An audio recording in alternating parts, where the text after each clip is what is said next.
রাজপথে শক্ত অবস্থান নিয়েছে আওয়ামী লীগ। সকালে রাজধানীর বাড্ডা, ভাটারা, মিরপুর এলাকায় অবরোধের বিরুদ্ধে মিছিল ও শান্তি সমাবেশ করেছে আওয়ামী লীগ ও অঙ্গ সংগঠনের নেতৃবৃন্দ। রাজধানীর প্রধান সড়ক সহ অলিগলিতেও অবস্থান নিয়েছে সরকার দলীয় নেতাকর্মীরা। মহানগরের প্রতিটি থানা ও ওয়ার্ডে অবরোধের বিরুদ্ধে নানা কর্মসূচি পালন করা হচ্ছে। রাজধানীর রাজপথে শক্ত অবস্থান নিয়েছে আওয়ামী লীগের বিভিন্ন সহযোগী সংগঠন।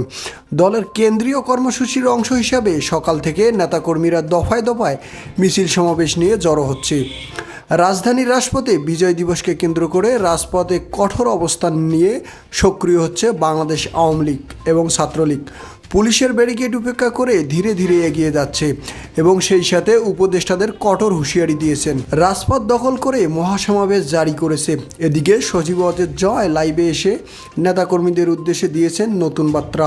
জয় বলেন, বাংলাদেশের গণতন্ত্র পুনরুদ্ধার করে নতুন বাংলাদেশ গড়ে তুলতে হবে, যা আওয়ামী লীগ ছাড়া কখনোই সম্ভব না। আওয়ামী লীগ শেষ হয়ে যাবে না, আওয়ামী লীগকে শেষ করা কখনোই সম্ভব না। এছাড়াও রাজধানীর রাজপথে দফায় দফায় জড়ো হয়ে গণজমায়েত হওয়ার চেষ্টা চালিয়ে যাচ্ছে আওয়ামী লীগের বিভিন্ন অঙ্গ সংগঠনগুলো। চ্যানেলটি সাবস্ক্রাইব করে আমাদের পাশেই থাকুন। ধন্যবাদ।